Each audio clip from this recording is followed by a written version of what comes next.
Ladies and gentlemen, thank you for being with me today. You know, there's many different kinds of press conferences that we do from this podium, but the one that I'm going to talk about today is one of the most horrible, tragic deaths that we've seen in a very long time. And it was all because of negligence and drug use. Did you hear what I said? Once again, I want to make it perfectly clear there are those that still think drugs are low level and nonviolent. I suggest to you today that when you hear what I have to tell you, you'll think anything other than that, because certainly they created the atmosphere for what occurred. And it all started with a party on July the 4th. And here's what happened. Joel Rondon and his wife Jasmine went to a party. They were accompanied at that party by many friends, and there were children there as well. They took a 6-year-old, 8-year-old, and an 18-month-old baby to the party. And the party went on through the evening of July the 4th, and about 2 o'clock in the morning on July the 5th, in the middle of the night, they left this party in downtown Lakeland at some people's homes to return to their house in North Lakeland. When they arrived at the house, Jasmine took the 6-year-old and the 8-year-old into the house, said, "I'm going to give them something to eat," and put them to bed. And Jasmine told Joel, "Bring the baby into the house." Joel then was taking some food stuff, some trays of food into the house. Jasmine went in to feed a 6- and an 8-year-old child, and she put them to bed, and subsequently she went to bed. Joel, when he was taking the food trays into the house, noticed the right rear door open. When he finished taking the food trays into the house, he noticed the door was closed. So now he thought that Jasmine must have gotten the child. So he went in. Jasmine was in bed, asleep. He went to bed asleep about 3 o'clock in the morning. Now listen to my timeline here. It's 3 o'clock in the morning. Joel wakes up at 10 o'clock and is preparing to get ready to go to work. About an hour later at 11 o'clock, he looks at the 8-year-old and says, "Where is the baby?" This 18-month-old little girl. Jasmine's still in bed asleep. The 8-year-old looks around and says, "I don't know where she is." Where she normally slept, in the bed or in the room with the 8-year-old. So Joel starts to look throughout the house, and he doesn't see the baby. He goes to the car, and there is the baby still strapped in the child carrier in the car with a heat index 105 degrees on that day. He grabbed the child carrier and the infant from the car, runs inside screaming for Jasmine. Jasmine, who it's reported has some medical training, looks at the baby and says, "I know the baby is deceased, is dead." Despite that, they grab the baby out of the car seat. They rush to Lakeland Regional Medical Center. And upon arrival there, even though it's painfully evident that this child has suffered a torturous death, a absolute torturous death, Lakeland Regional still worked on the baby to try to save its life, but it in fact was deceased. What's interesting about this is that the investigation begins, as you can imagine that it should, and here's what we discovered. Jasmine and Joel are given a quick test. 17 hours after arriving home. 17 hours after arriving home from the party. Jasmine tests positive for alcohol and marijuana. Joel tests positive for alcohol, marijuana, and methamphetamine 17 hours later. So you can imagine what kind of shape that they were in when they arrived from this party and left this child harnessed in the baby seat in the back of the car. This child's 18 months old. She's not old enough to let herself out of the harness, but she's certainly old enough to realize that she is suffering a torturous death at the negligence of Joel and Jasmine. The investigation goes on. We determined that Joel has a criminal history. He was arrested 2 times at 15 and 18 years of age concerning a shooting event. At that time in his life, he was documented as a gang member. He also has currently pending against him charges of methamphetamine and carrying a concealed firearm. Those charges are pending at this time. He also has a history of resisting arrest.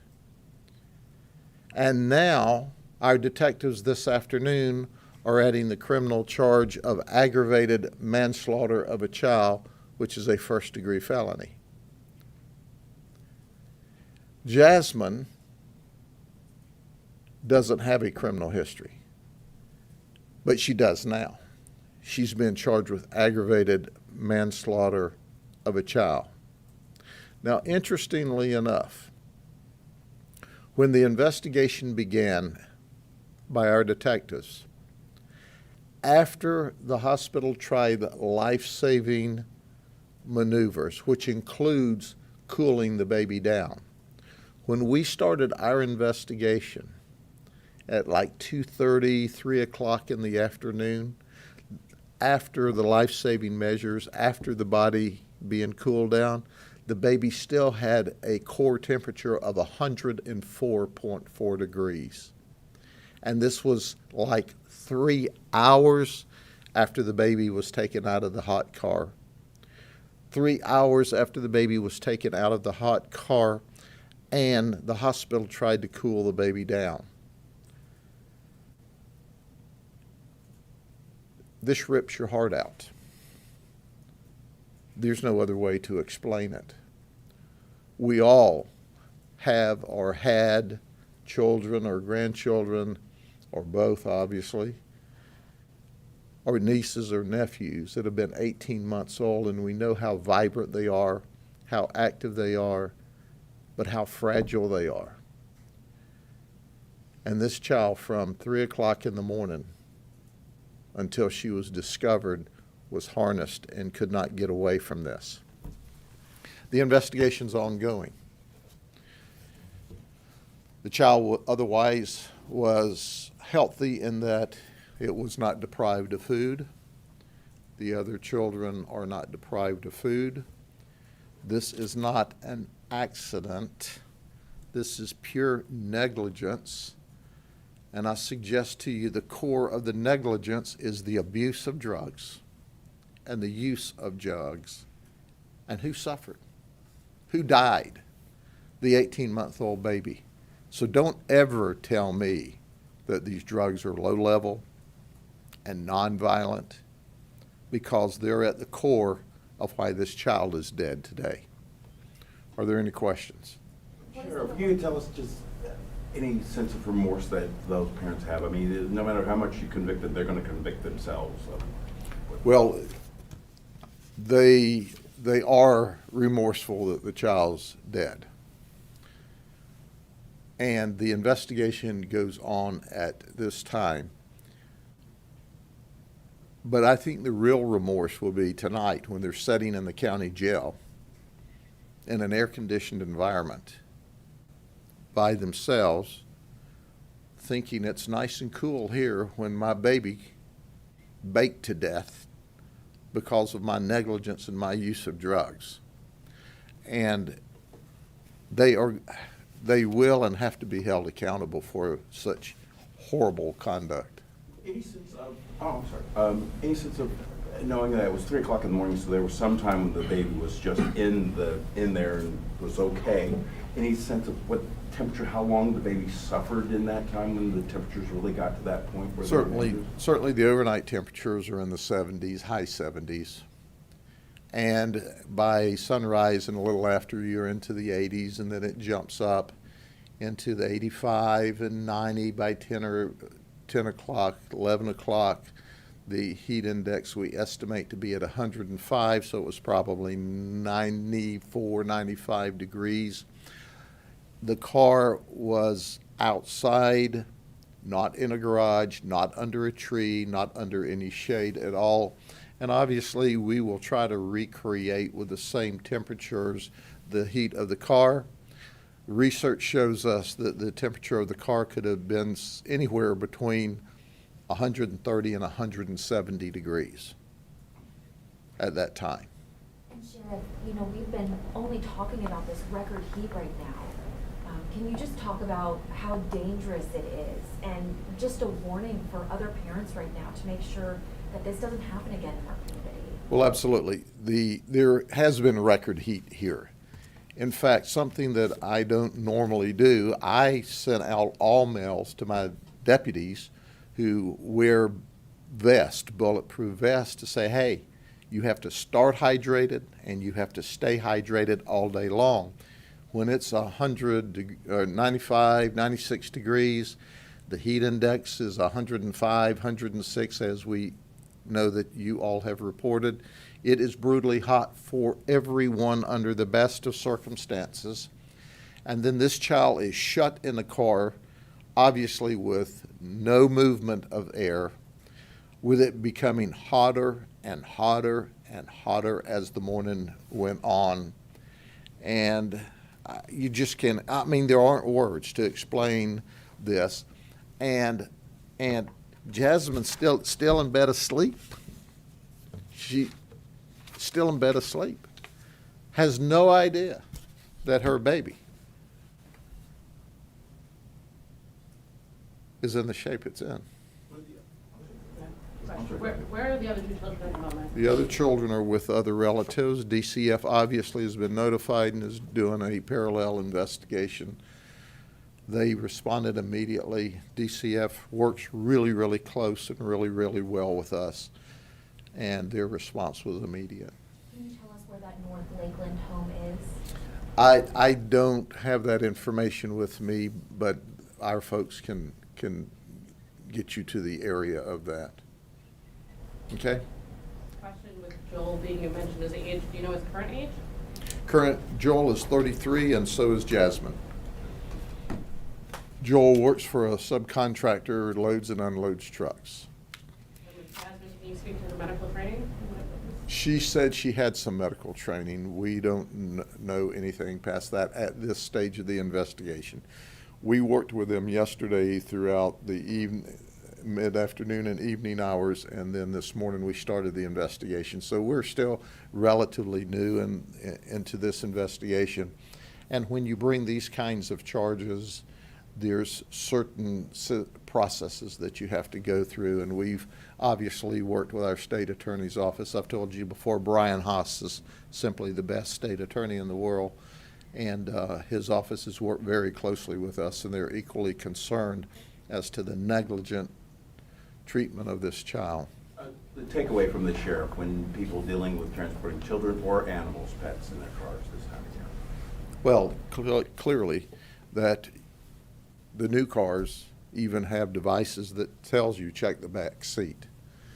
If you don't have such a device, then you need to create your own device in the front seat. And it starts with the not being stoned on drugs. You don't think clearly when you're stoned on drugs. They had been drinking and using marijuana, I'm sure, throughout the evening. He had meth in his system. That's just a train wreck. But that's a disaster waiting to happen. And here's one more person who's dead, a baby, a baby who can't help itself because of the abuse of drugs, which obviously created the mindset or environment that they were in when they got home late in the evening after a long party. It's been a rough week for kids lately, Sheriff. Oh, it has. It has been a terrible week. You know, the most precious things we have in our life are our children. And you think about it, children have no decision-making process to decide who they're born to, where they live, what they're fed, how they're clothed, how they're taken care of. They're totally 100% dependent upon their family or their caregivers or the person in charge of them. 100%. To me, that makes them that much more precious because their entire life is possible because of us caring for the children appropriately. Well, when you mix alcohol and methamphetamine and marijuana, your faculties to think appropriately are significantly damaged.